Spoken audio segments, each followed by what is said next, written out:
இது இது எல்லாமே கண்ணு முன்னாடி நடக்கக்கூடிய விஷயங்கள். ஆனா காங்கிரஸ் வந்து இங்கு நீடிக்காதுன்னு ஒரு பரப்புரையை அதிமுக, அந்த கூட்டணி கட்சிகள் எல்லாம் முயற்சி செய்யுது. அது பொய் அப்படிங்கிறதுக்கு, அது அப்படி நடக்காது என்பதற்கு காங்கிரசின் தலைமையும் திமுக தலைமையும் எவ்வளவு நெருக்கமாக இருக்கின்றன அப்படின்னு எல்லாருக்கும் தெரியும். பேச்சுவார்த்தை நடக்கும். ஒருவேளை அது வந்து சில நாட்கள் இழுபறியாக கூட இருக்கலாம். ஆனா அடிப்படையில இந்தியா கூட்டணியில் என்ன நோக்கத்திற்காக இந்த கட்சிகள் இணைந்திருக்கின்றனவோ அதுல இருந்து அவங்க வந்து மாறி போக மாட்டாங்க அப்படின்னு உறுதியாக நான் நம்புகிறேன். அதுதான் அப்படி ஒண்ணும் நடக்காது அப்படின்னு நான் உறுதியாக நம்புறேன். காங்கிரஸ் கட்சிக்குள்ள இன்னும் ஒரு பழைய சிந்தனையோடு இருக்கக்கூடியவர்கள் கொஞ்சம் பேர் இருக்கலாம், இன்னும் இருக்கிறாங்க. ராகுல் காந்தி முன்வைக்கக்கூடிய பல்வேறு விஷயங்கள்ல உடன்பாடு இல்லாமல் கூட அவர்கள் இருக்கக்கூடும். அந்த மாதிரி நபர்கள் வந்து அந்த கடந்த காலங்களிலேயே வாழ்கிறார்கள் அப்படின்னு நான் நினைக்கிறேன்.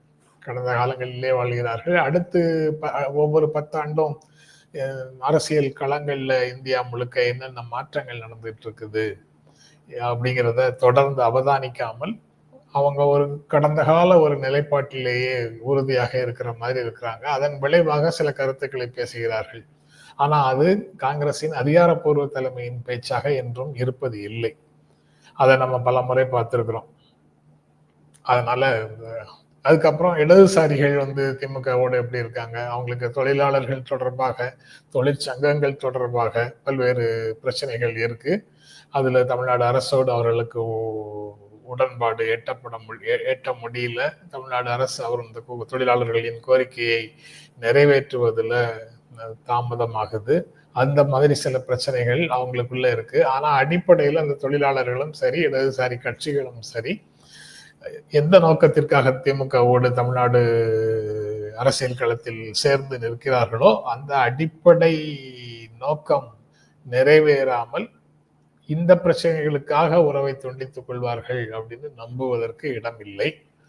அதனால அவங்க சிபிஐ சிபிஎம்மும் இந்தியா கூட்டணியோட சேர்ந்து இருப்பதும் இந்திய அரசமைப்பு சட்டத்தை காப்பதற்காக, இந்திய ஜனநாயகத்தை காப்பதற்காக, மதச்சார்பின்மையை காப்பதற்காக, கூட்டாட்சி காப்பதற்காக, மாநில உரிமைகளுக்கு காப்பதற்காக தொடர்ந்து இந்தியா கூட்டணியில் செயல்படக்கூடிய நிலையில தான் தமிழ்நாட்டில் கம்யூனிஸ்ட் கட்சிகள் 2 கட்சிகளும் இருக்கின்றன.